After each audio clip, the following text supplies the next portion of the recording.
Assalamualaikum warahmatullahi wabarakatuh. Perkenalkan, nama saya Dino Prasetyo. Di sini saya akan membuat tugas presentasi rusum pneumatik dan hidrolik. Jadi di sini saya akan menjelaskan sistem pneumatik berasal dari bahasa Yunani yaitu pneuma, yang berarti udara. Istilah pneumatik selalu berhubungan dengan teknik penggunaan udara bertekanan, baik tekanan di atas 1 atmosfer maupun tekanan di bawah 1 atmosfer atau vakum. Sehingga pneumatik merupakan ilmu yang mempelajari teknik pemakaian udara bertekanan udara gempa. Dalam sistem pneumatik, udara difungsikan sebagai media transfer dan sebagai penyimpan tenaga atau daya, yaitu dengan cara dikemak atau dimapatkan. Sistem pneumatik banyak digunakan sebagai sistem automasi pneumatik. Mempunyai beberapa kelebihan, diantaranya yaitu fluida kerja mudah didapat dan ditransfer. 2. Dapat disimpan dengan baik. 3. Penurunan tekanan relatif lebih kecil dibandingkan dengan sistem hidrolik. Viskositas fluida yang lebih kecil sehingga gesekan dapat diabaikan. 5. Aman terhadap kebakaran. Aplikasi penggunaan pneumatik yaitu untuk melakukan gerakan mekanik yang selama ini digunakan oleh tenaga manusia seperti menggeser, mendorong, mengangkat, dan menekan, dan lain-lain. Sistem gerak dalam pneumatik memiliki optimalisasi atau efektivitas bila digunakan pada batas tertentu, yaitu diameter piston antara 6 sampai 320, panjang rangka 1 sampai tenaga yang diperlukan 2 sampai 15 bar. Untuk keperluan pendidikan biasanya berkisar antara 4 sampai dengan 8 bar. Dapat juga bekerja pada tekanan udara di bawah 1 atmosfer atau vakum. Ya, di sini ada gambarnya. Ya, seperti ini.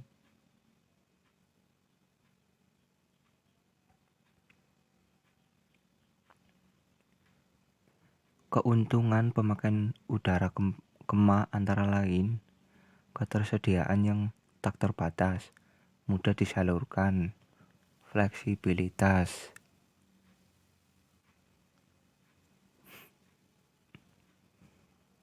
temperatur aman, bersih, pemindahan daya dan kecepatan sangat mudah diatur dan disimpan, dan mudah dimanfaatkan, tetapi mempunyai beberapa kerugian, yaitu memerlukan instalasi peralatan penghasil udara, mudah terjadi kebocoran, menimbulkan suara bising, dan mudah mengembun.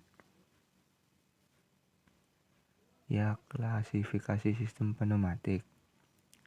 Output sama dengan akuator, contohnya kayak gini. Dan pengendali sinyal sama dengan katup pengendali sinyal, contoh gambarnya seperti ini. Proses sinyal atau prosesor, katup kontrol AND OR NOR, dan lain-lain. Sinyal input, katup tekan, tuas, roll, sensor. Ya, ini. Terus sumber energi udara bertekanan atau kompresor, simbolnya seperti ini. Peralatan sistem pneumatik. Ya, contoh kompresor, pembangkit udara kemak. Ya, ini contoh gambarnya. Kompresor berfungsi untuk membangkitkan atau menghasilkan udara bertekanan dengan cara menghisap dan menempatkan udara tersebut, kemudian disimpan di dalam tangki udara kemak untuk disuplai kepada pemakai. Ya, unit pengolahan udara bertekanan atau Air Service Unit. Air Service Unit berfungsi untuk mengelola udara yang akan masuk ke dalam sistem pneumatik. Berikutnya antara lain, tidak mengandung banyak debu yang dapat merusak keausan komponen-komponen dalam sistem pneumatik. Mengandung kadar air rendah. Kadar air yang tinggi dapat menimbulkan korosi dan kemacetan pada peralatan pneumatik. Mengandung pelumas. Pelumas sangat diperlukan untuk mengurangi gesekan antar komponen yang bergerak seperti pada katup-katup akuator. Ya, ini gambarnya. Di sini ada airnya. Konduktor dan konektor. Konduktor adalah menyalurkan udara kemah yang akan membawa atau mentransfer tenaga ke akuator, sedangkan konektor adalah menyambungkan atau menjepit konduktor, selang atau pipa agar tersambung erat pada bodi komponen pneumatik. Macam-macam konduktor antara lain pipa yang terbuat dari tembaga kuningan, baja, galvanis atau stainless. Sel pipa ini disebut konduktor, kaku atau rigid, dan cocok untuk instalasi yang permanen. Tabung yang terbuat dari tembaga kuningan aluminium ini termasuk konduktor yang semi fleksibel dan untuk instalasi yang sesekali dibongkar pasang. Selang fleksibel yang biasanya terbuat dari plastik dan bisa digunakan untuk instalasi yang frekuensi bongkar pasangnya lebih tinggi. Ya, di sini contoh-contohnya.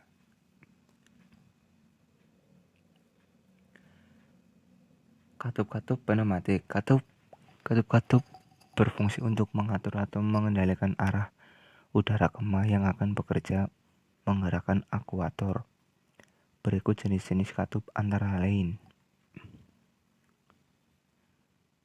A. Jumlah lubang atau saluran kerja atau port. B. Jumlah posisi kerja. C. Jenis penggerak katup dan sistem pneumatik. Dan D. Nama tambahan lain sesuai dengan karakteristik katup. Simbol katup pengatur arah, sambungan pot dan posisi. Simbolnya ini kotak satu posisi. Ya, kalau 2 kotak 2 posisi. 3 kalau ada tanda ininya, tanda panah menunjukkan arah aliran udara. Dan seperti huruf T ini mengindikasikan aliran. Ya, simbol atau metode akuntansi. Push button. Contoh gambarnya seperti ini. Yang ada arahnya ke atas dan ke samping. Foot pedal. Seperti ini. Spring return seperti ini. Roll operated seperti ini. Single solenoid operation, double solenoid operation, dan double solenoid unpilot operation with manual override. Ya, di sini.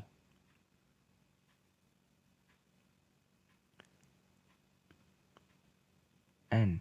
Angka di bawah menunjukkan jumlah bilik atau kamar, kotak, fungsi, posisi. M. Angka di atas menunjukkan jumlah input, output, atau port atau saluran dalam satu kamar atau bilik atau kotak. Ya, di sini ada simbolnya dan nama dasar katup. Ya, di sini sudah tertera tabelnya. Terus cara membaca katup. Ya, di sini ruang posisi. Terus di sini tuh nomor lubang port 135241. Terus ini ruang posisi. Dari simbol katup di atas menunjukkan jumlah lubang atau port bawah ada 3. Sedangkan di bagian output ada 2 port, 2 dan 4. Katup tersebut jumlah memiliki dua posisi atau ruang yaitu A dan B. Penggerak katup berupa udara bertekanan dari sisi 14 dan 12, berarti sini dan sini. Artinya bila di sisi tersebut terdapat tekanan udara, maka tekanan udara tersebut akan menggeser katup ke kanan, sehingga udara bertekanan akan mengalir melalui port 1 ke port 4. Ditulis 14. Demikian pula sisi 12 akan mengaktifkan ruang B, sehingga port 1 akan terhubung dengan port 2, ditulis 12.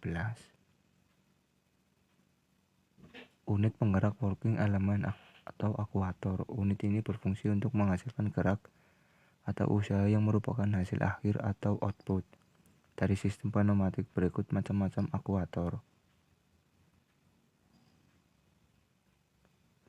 Ya, A. Linear motion actuator atau penggerak lurus. Single acting cylinder, silinder atau kerja tunggal.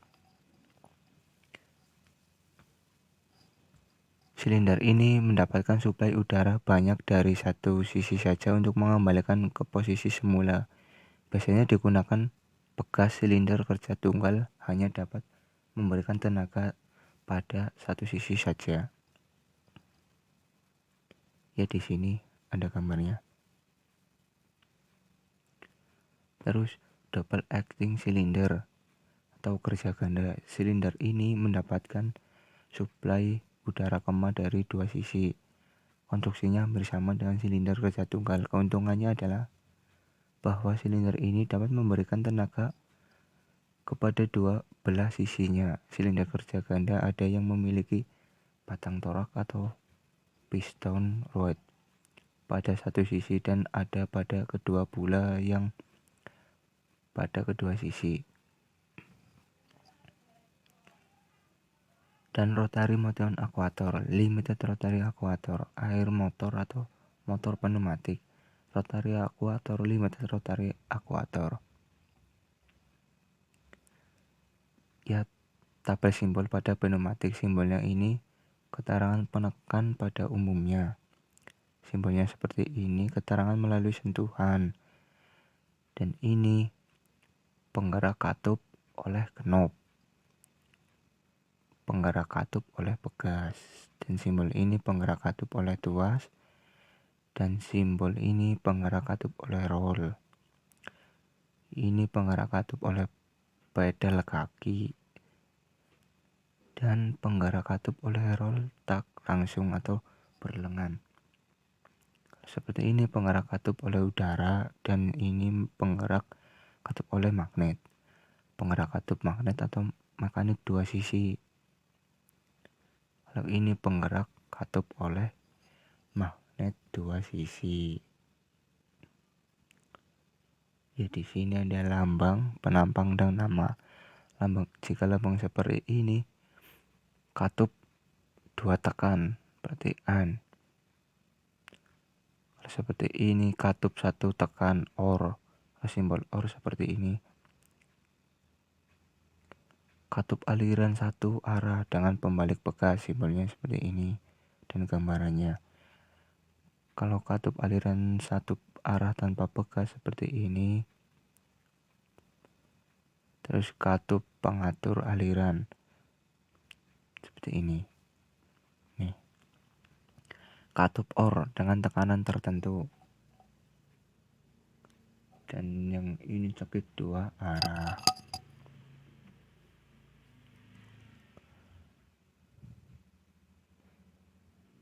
Ya, di sini ada penambang simbolnya, simbol logikanya. Ya, ini.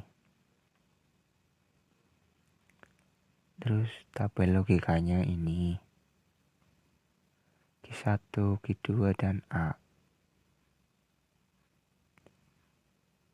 0 0 0 0 0 1 0 1 0 0 1 1 1.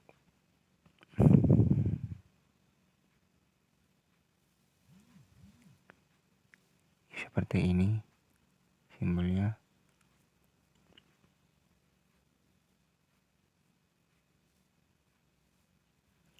Dan yang ini simbol, nama dan keterangan. Simbol ini sumber udara petakanan, keterangannya sumber udara petakanan berasal dari kompresor.